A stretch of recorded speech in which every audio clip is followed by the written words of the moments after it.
Ray and Maya, where are your guys' powers? I mean, everyone knows you had powers at one point. So was it like you had kids and then suddenly, poof, all of your own powers disappeared?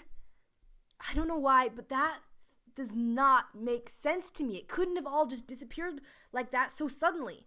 That can't be everything that happened. Where did your powers go? Is it either a choice to have kids and have a family or to stay powerful? What's the real answer? Hey guys, welcome back to the channel. I'm back for another Ninjago theory video. I am pretty excited for this theory, guys, as I've been working on it for probably about a month.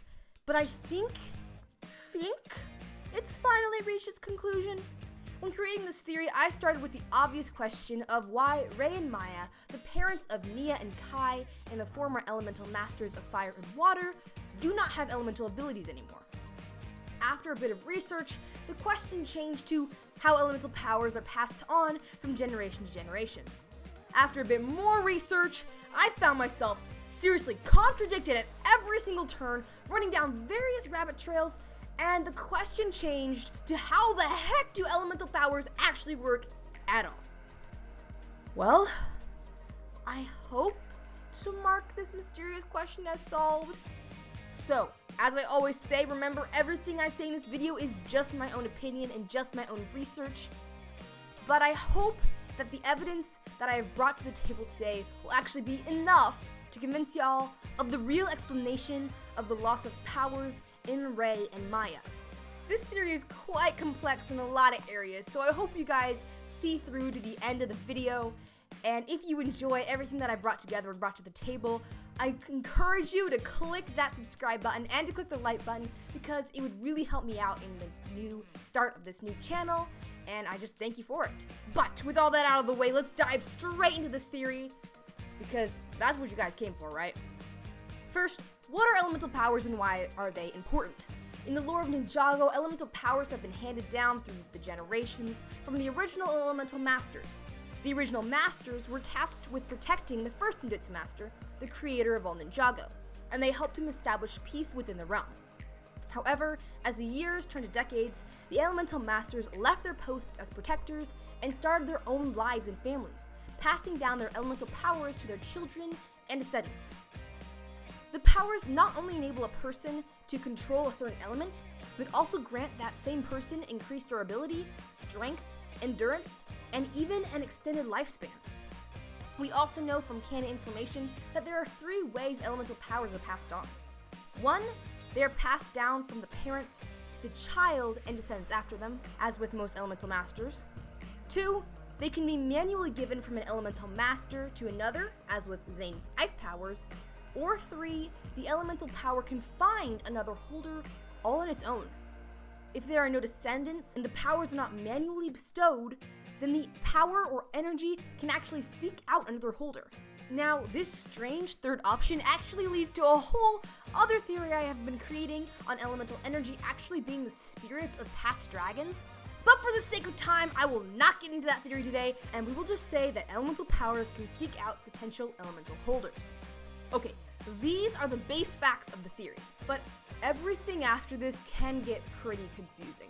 As you probably know, the question of how elemental powers are passed on has been floating around the Ninjago community for a while at this point, and so I was actually able to bounce this idea off of a couple different people, including the popular Ninjago YouTuber, TannerFishies. By the way, if you haven't checked out his channel or his videos before, I highly recommend it. He's got some great content over there, from anywhere from dissecting Ninjago theories to reviewing Ninjago content, so I highly recommend you guys check out his channel. But anyway, during one of his live streams, link in the description, I asked him about Ray's loss of powers, and he responded with this, quote, "It's logical to think that the power stops existing within the parent as soon as the child is born, or as soon as the child unlocks their powers," end quote. In short, Tanner agrees with the Ninjago narrative that the parent loses his or her powers as soon as the kid is born. The last part of his comment doesn't seem to make sense though. If Ray and Maya still had their powers while Kai and Nia were young, meaning before either of them had unlocked their true potential, why didn't they use their gifts to stop Crux from kidnapping them and taking them away from their kids like we saw in Season 7? However, even the beginning of Tanner's statement doesn't seem to hold up.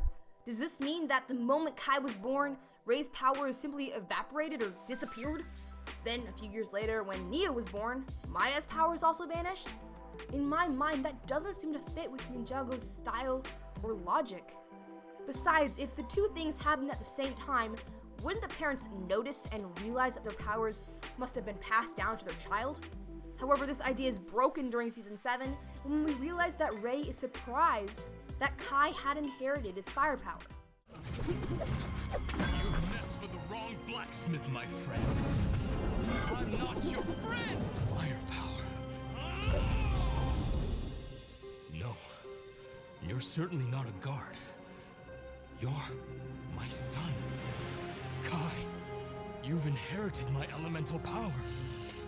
That's the only thing I will ever inherit from you! That means that there must have not been a sudden or even gradual loss of power by Rei when Kai was born. Nothing that could have made him suspect that Kai had inherited his powers. During the same live stream with TannerFishies, I asked the question in the chat, and another Ninjago fan actually commented with his own theory. I will not be saying who it was just in case you don't want me to, but I just want to say thanks for contributing your thoughts. If you're watching this, you know who you are. He or she said, quote, "I think the reason the parent doesn't have their power is because the first Ninjutsu master knew that it was too dangerous for an elemental master to have power their whole lives," end quote. I will say, I did consider this theory.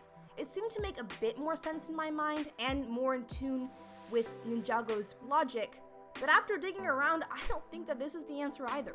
If the first Ninjutsu master did not want to have a person to have elemental powers their whole lives, what about characters like Garmadon or Wu, who have been alive for such a long time, and have both been shown to wield elemental power? You could dismiss them as having this special treatment because they are the sons of the first Ninjutsu master, holding both dragon and Oni blood, but there is another older character who has not lost his powers yet, and that is Nero, the Master of Mind.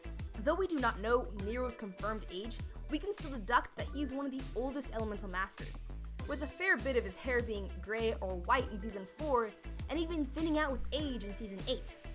I'm guessing that Nero could be anywhere from 50 to 70 years old.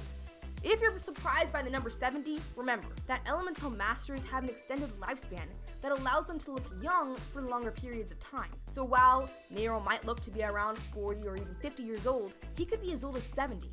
If this is true, then Nero has held his powers for quite a long time, much longer than either Rei or Maya had them.